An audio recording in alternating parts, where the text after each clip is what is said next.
Hello everyone and welcome to another video on the channel and another episode of Weekly Watches from the Collection. This week I'm recording this on Friday. It will go up tomorrow, Saturday, during our meetup. I'm meeting up with a few of fellow YouTubers that we're all in a movie group. Roy, Stuart, Tim and Sam. So I'm really looking forward to that. That should be a lot of fun. So I thought I'd do this before, because I don't know if I'll have enough time to do it on Sunday, and it's already almost 2 weeks worth as it is, because I couldn't do it last weekend either because I was away. So I thought I'd do it now, put it up for tomorrow whilst I'm away, so there's something to watch on tomorrow, because like I said, I doubt I'll have time to do it on Sunday. So there's quite a lot to get through, so I'll try and get through them all as quickly as I can and not go on for too long.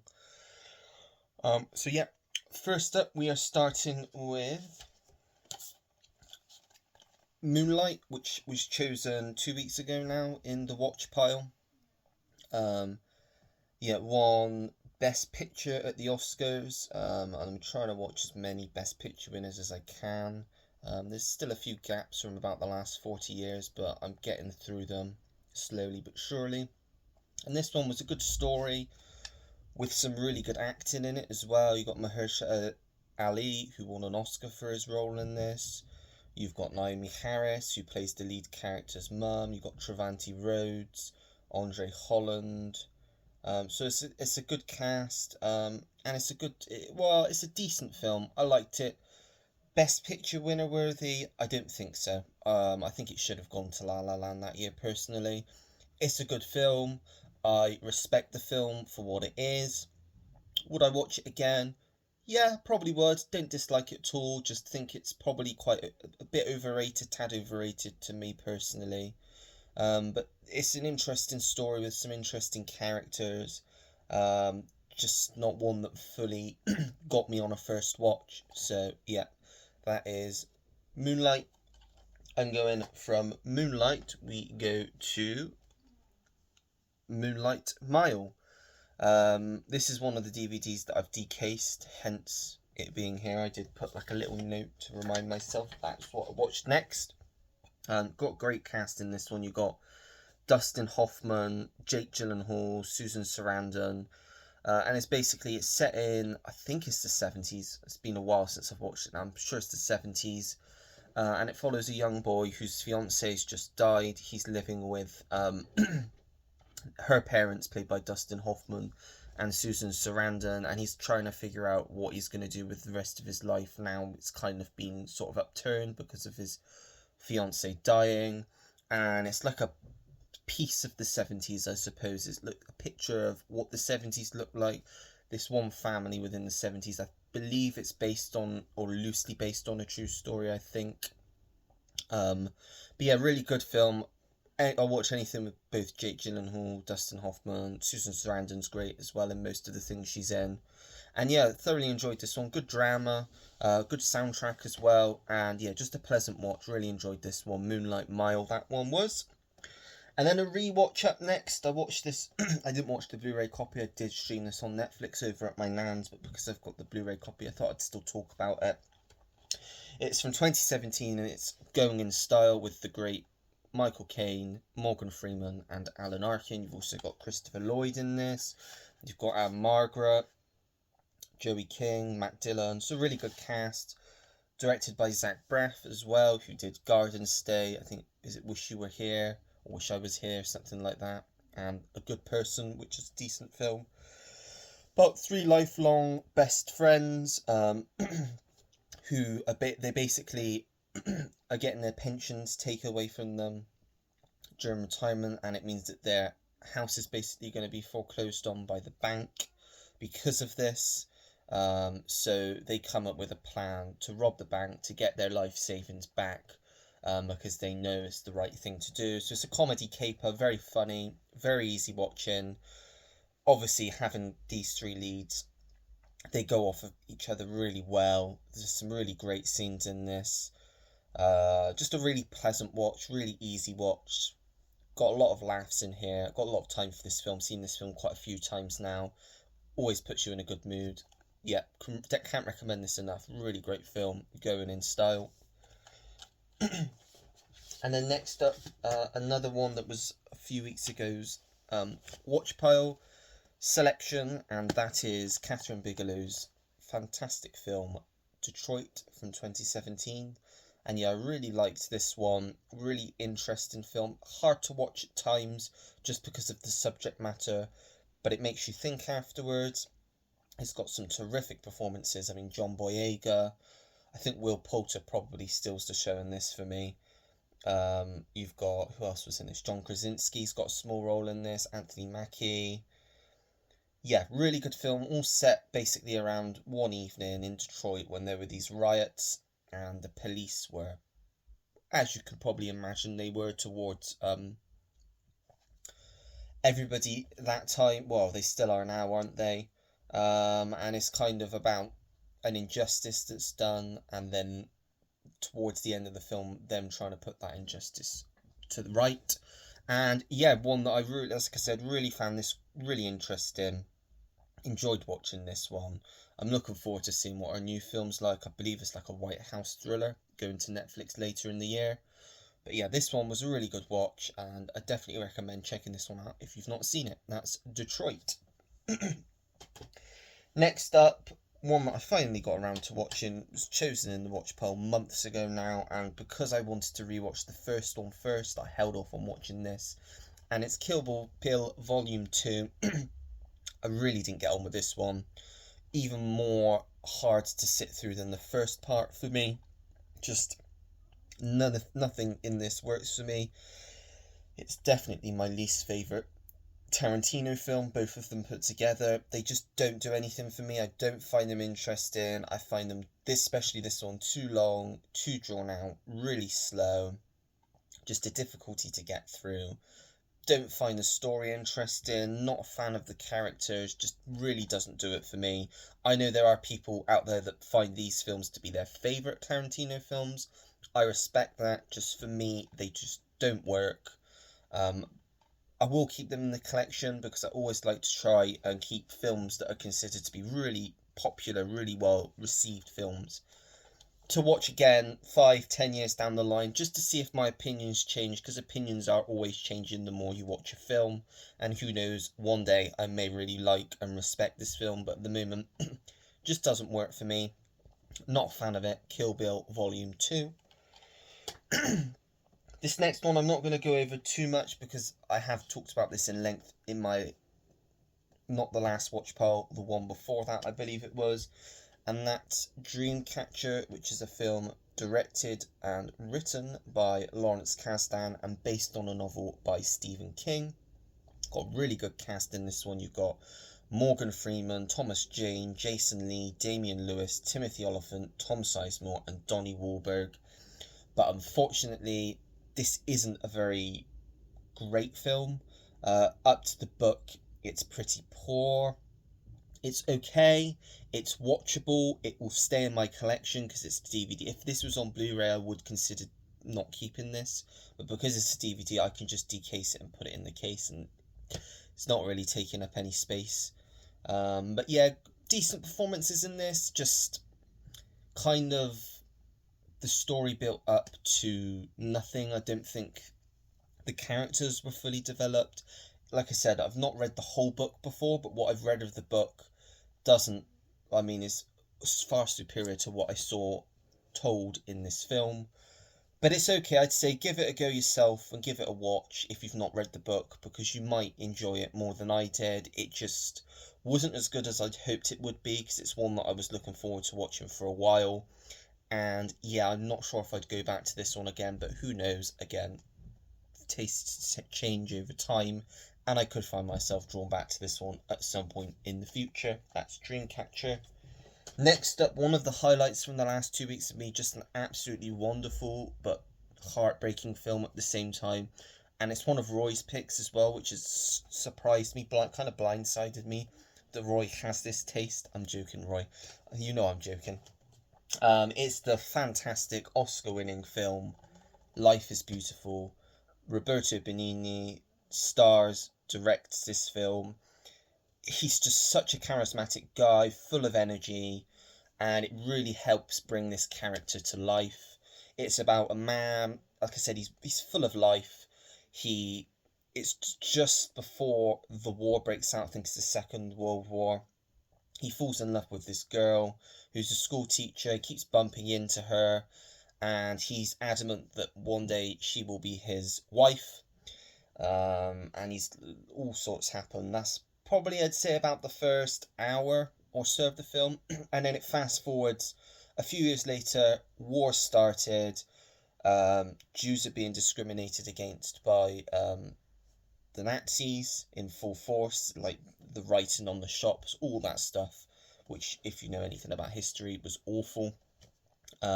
They've now got a son together, and something happens that kind of changes their lives, but Guido, Roberto Benigni's character, tries to make the positive out of everything that's happening, no matter how hard it is, to kind of protect his son and show him that life is beautiful. There are beautiful parts of life, even when there are horrible things going on in the world. And like I said, beautiful film. Yes, it's Italian. Don't watch this dubbed. Please watch this subtitles. You don't get the full emotion watching films like this dubbed. You have to watch it subtitled to really let it hit you on an emotional level like it did with me. One that I'm definitely going to be watching many times again. And don't do this very often. I did this a few weeks ago with The Princess Bride, but it's going in my favourite films part of my collection, because it is one that, like I said, I will be watching this many times again, because it's just equally uplifting and heartbreaking in equal parts, and it's just such a well made, beautiful film that I urge anyone that's not seen it to go out and watch it by any means necessary, because yeah, you will not be wasting your time with this one. Yeah, that's the beautiful Life is Beautiful, excuse the pun. Next up, on my weekend away last weekend, we started by watching one that I got a few months ago now, and it's the brilliant Frost Nixon, starring the excellent Michael Sheen as David Frost and Frank Langella as Richard Nixon, the ex-president. And it's basically about an infamous interview that takes place just after Nixon's been, I think he was impeached, wasn't he? Or he resigned.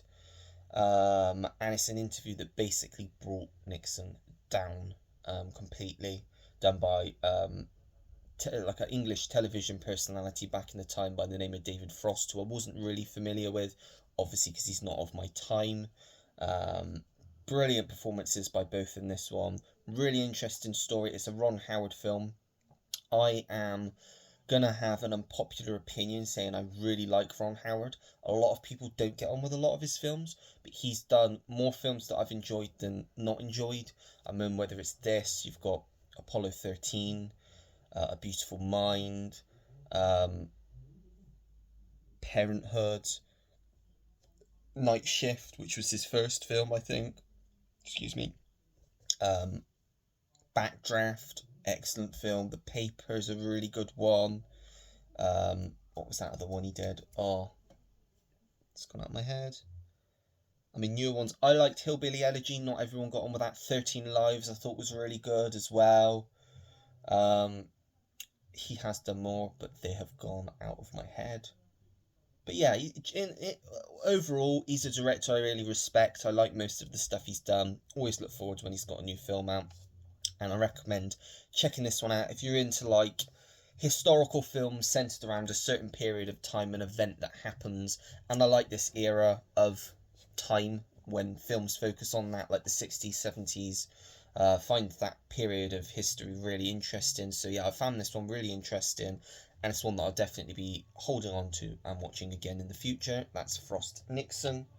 Next up, another rewatch, one that my grandparents hadn't seen, so I thought we'd chuck it on. A lot of people really don't get on with this film for numerous reasons, but I enjoy these types of films, and yeah, I take this film for what it is and just take as much enjoyment from it as I can. And it's Michael Fassbender in The Snowman, Directed by Thomas Alfredson, who also directed the excellent Tinker Tailor Soldier Spy, which is one of my favourite British films. Love that film. Watch that if you've not seen it. And this one's good. I like a good detective story. I like stuff that's like kind of set in Sweden, Norway, that area where it's snowy. It's got a certain atmosphere to the film. And it follows a detective who's basically investigating the disappearance of these women that are just disappearing out of nowhere. He teams up with another detective played by Rebecca Ferguson, who's been kind of doing her own research into the case, like off the job, I suppose, not supposed to be. And then you've got flashbacks to Val Kilmer's character, which is one of the downsides of this film. His dubbing isn't very good. It's lucky that when he has most of his dubbed lines, you can't see it. There are parts where you can kind of clearly see it's bad, and some parts where you're like, but overall the voice just doesn't fit him, which is why it doesn't work, I don't think. But I do like Val Kilmer. I thought he was a terrific actor, so I did enjoy his part he had in the film, although it was quite short. You got the excellent J.K. Simmons in this. He's got a small part. He's one of the suspects. Really big, rich philanthropist, billionaire. There's a bit of a dick.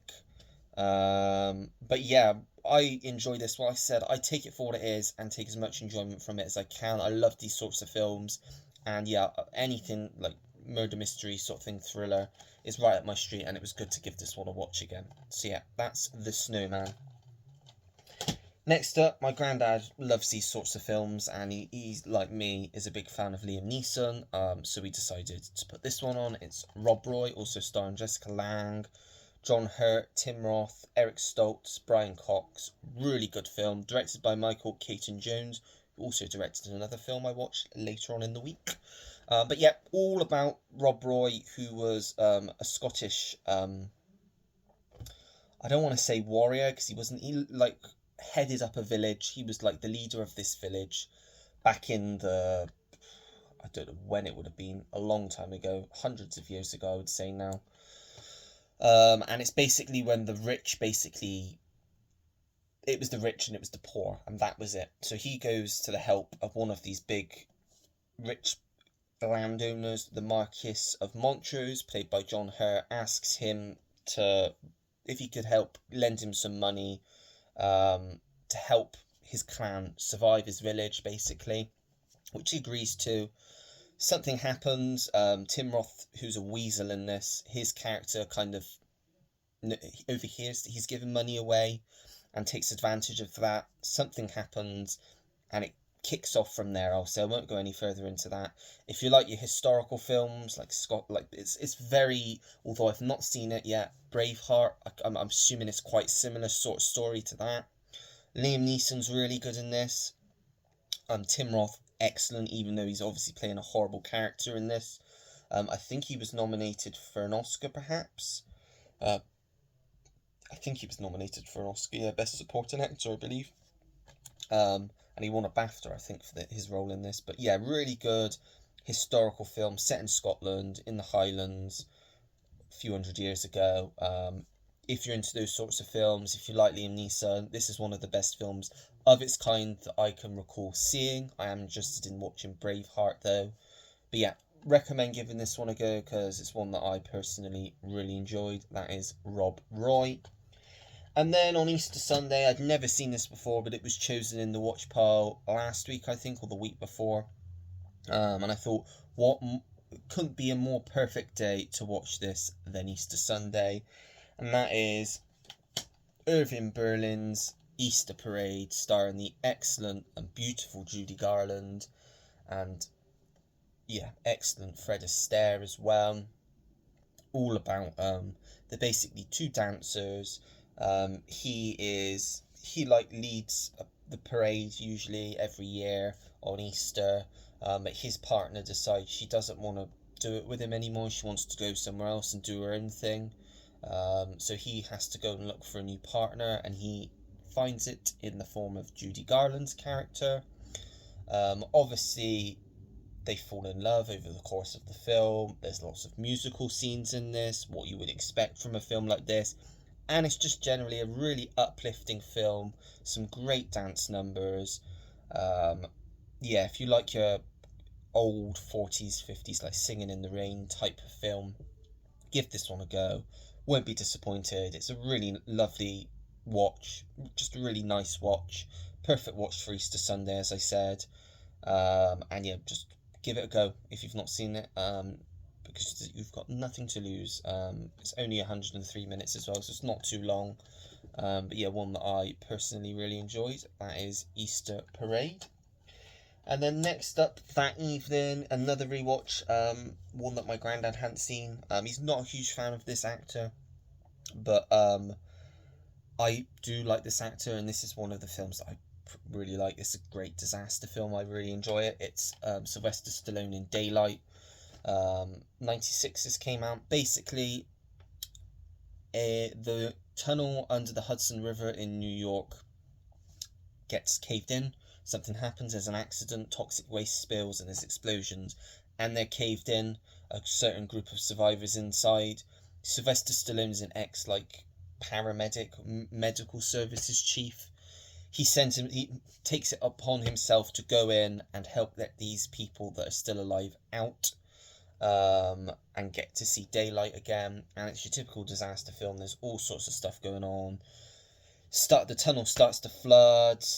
There's everything goes wrong, and basically they've just got to try and find a way to get out and survive and see daylight. And yeah, one that I really enjoy. Quite fast paced, not too long, an easy watch. If you like more modern disaster films, I'd give this one a watch. If you like Stallone, one of my favourite Stallone films, I would say. I'm not a huge fan of Stallone, but there are some films that I really do like that he's done. Rocky, First Blood, this, Demolition Man. There are a few films that I do like from him. This is definitely one of them, so give this one a watch if you can. That's Daylight. And next up was one that Tim very kindly gave me a few weeks ago on our last meetup in Keynsham, and one that Tony recommended to me to check out, and I finally did, and it's David Cronenberg's The Brood. And I'm going to be honest and have to say, of all of the watches from these last 2 weeks, this is my least favourite. I think I'm of the same mind as Stuart. I know Stuart's not a huge fan of Cronenberg either. The only I do really like The Fly. I think that's an excellent film. And I did watch one last week on streaming, week before, A History of Violence, which is more of a thriller, which I really enjoyed as well. But his older horror stuff that I've seen don't do anything for me. This didn't do anything for me. Videodrome didn't do anything for me. Just not my sort of horror. It doesn't interest me at all. The only thing I'll say about this, Oliver Reed is fantastic in this film. He's good in everything that I've seen him in. I know he's another favourite of Stuart's as well. And yeah, I do really like him in this. It's not a terrible film at all. It's not one that I hated. It's one that I'm willing to give a chance again in the future. So I will keep it in the collection. I'm glad that Tim gave this to me, so thank you, Tim, because I wouldn't have wanted to spend however much it was for the new Second Sight release, because that would have definitely been a waste of money on me. But I'm glad that I've watched it now, so I can say that I've seen it, and it is one that I will give a go again in the future. That's The Brood. And then next up, I watched the excellent Midnight Express. Such a harrowing film. Just to look at injustice again in the judicial system, about a young man who's coming home from Turkey with it's his fiance or his girlfriend, but he's taped bags of hashish onto himself to basically smuggle out of the country. He unfortunately gets stopped and detained just as he's about to board onto the plane. It is based on a true story. He's sent to prison. I don't know the name of the prison, a prison in Turkey. And I think initially he was sentenced to 4 years in prison. And then just before his 4 years ended, the prosecutor basically came back and got what he originally wanted and sentenced him to 30 years in this prison where he's been treated very poorly. There's a lot of people like himself, a lot of Europeans and Americans that have really only done petty crime but have been there for years, including John Hurt's character, who's an opioid addict. You've got Randy Quaid's character, who I think stole a few candles from a mosque, I think. And yeah, really harrowing film, but really terrific performances. I really enjoyed watching this one. Glad that I finally got around to watching it. Would love to see a 4K release of this one. We'll definitely be keeping this one in the collection because it's one that I thoroughly enjoyed. That is Midnight Express. Next up, this week's Just Gone's pick for the watch pile. So again, not going to go over this one too much. Go back and watch the last episode of the watch pile if you want to know my full thoughts on this film. But it is, of course, Memphis Belle, which is the second film directed by Michael Caton-Jones that I watched in the last week. All about this bomber plane and the unit, the crew of this plane. They are on their 25th and final mission before they are going to be sent home to basically bomb this factory, I think it is. I don't know what they're producing in Germany, and then they can go home. And it's about the camaraderie of this crew, how they work well together, their journey, the fact that a lot of them are very young still, including like the captain. He's still fairly young, still fairly inexperienced, doesn't really want to be there. But yeah, really great performances in this. Really like the chemistry between all of the characters and their banter between each other. Just a really, really good war film that I really enjoyed. So yeah, one that I'll definitely be watching again. And I suppose another highlight of the week for me. So yeah, that is Memphis Belle. Next up, again, I'll probably say this is a highlight as well because I thoroughly enjoyed this one. This was Ash's pick from last week, and it is the excellent film The Sessions, also based on a true story set in 1988. Follows the character, follows not character because he's a real person, Mark O'Brien, who was confined to an iron lung since he was a child due to an illness, which means he's basically paralysed from the neck down. He can only come out of his iron lung for 3 to 4 hours a day or he'll die. And he's just about to get to 40 and he is still a virgin and decides that he wants to try and lose his virginity. So he enlists the help of Helen Hunt's character, who is what's known as, I think she's like a sexual help therapist. She does explain it, the differences between that and a prostitute. And he also goes to this priest, played by William H. Macy, who he kind of confesses to everything that he regrets in his life, that sort of thing, just how he's feeling, and they kind of form a friendship. And it's about his sense of optimism and his humour throughout his life, even though he's had extreme difficulties. Yeah, it's just really wonderful film. And yeah, one that I definitely recommend checking this out if you've not seen it.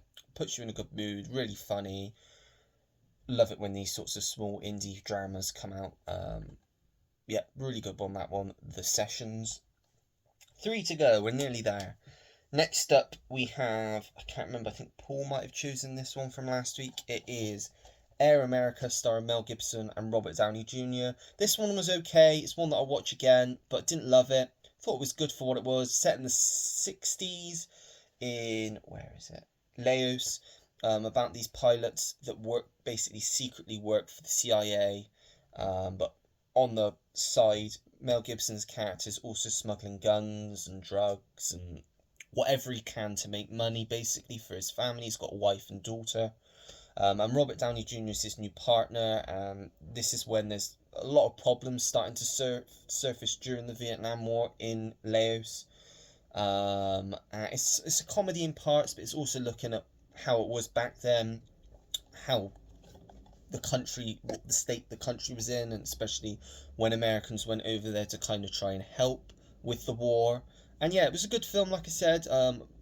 Great main characters, Mel Gibson, Robert Downey Jr. really good in this.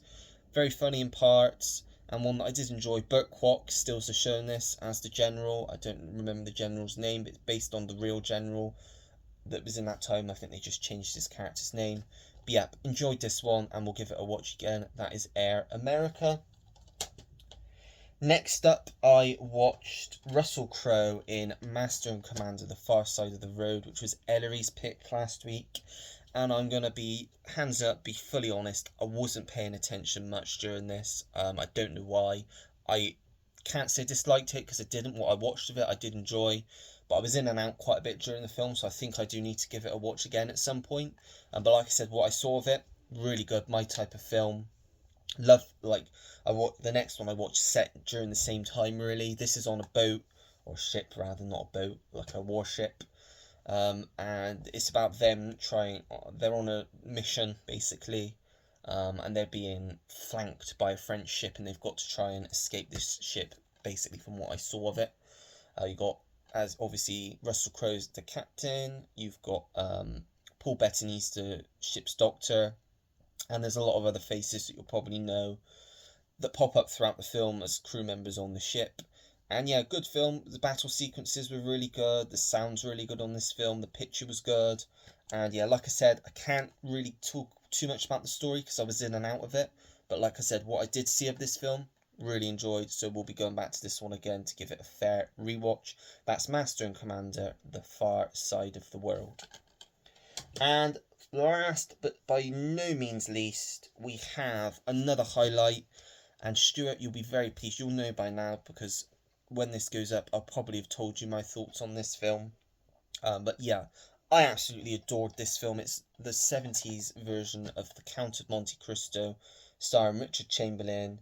And then you've got great performances. I think Donald Pleasance still to show in this. You've got Tony Curtis. Yeah, those are the main actors that I knew from this. If you don't know the story of The Count of Monte Cristo, it's a great adaptation. If you're going to watch any, I'd recommend checking this one out. Richard Chamberlain is fantastic. It follows a man who has just come back from a voyage, Edmond Dantes. He was made captain during the voyage because the captain passed away. Some of the crew members on the ship aren't too happy about that. They basically make something up about him, saying that he's a Bonapartist, so he basically supports Napoleon Bonaparte, and the government, basically the lead prosecutor of the police, basically chucks him in prison on this island, and he's not aware of anything or why he's been chucked in, and he's in there for, I think he was in there for like 14 years in total. Whilst he's there, he meets a fellow prisoner, played by Trevor Howard, I can't remember his name now, who's also been there for many years and has been planning an escape. He's got all the means, all the tools, he's been trying to escape for years. So when Edmund finally escapes, he comes across treasure on this island called Monte Cristo, like some treasure that's been hidden for hundreds of years. And then he becomes the Count of Monte Cristo. He goes back to, I think it's France, where it's set, and gets his revenge on all of the people that wronged him in very clever ways. Like I said, Richard Chamberlain was fantastic in this. If you've not seen any adaptations of the Count of Monte Cristo, I would urge you to give this one a go. The pacing's excellent, the time on this film's excellent. I really enjoyed the story. I hadn't seen or didn't really know of this story beforehand, so I'm very glad that Stuart recommended this to me and that I picked up the DVD, which you wouldn't have actually seen yet. I'll show it off again in my next pickups video, which will probably be on Monday. But yeah, very much enjoyed this film and will definitely be watching it again. That is The Count of Monte Cristo from 1975. So that is everything I've watched in sort of almost the last 2 weeks. Let me know your thoughts on any of the ones that I've watched down below, as always. If you like the video, make sure to give it a thumbs up. Subscribe if you want to see more videos like this. Turn your notification bell on so you know when I have a new video uploaded to the channel. Comment down below anything and everything. As you know, I always take the time to get back to anyone that leaves me a comment, because I really do appreciate it. And that's it. So until next time, everyone, take care. Goodbye.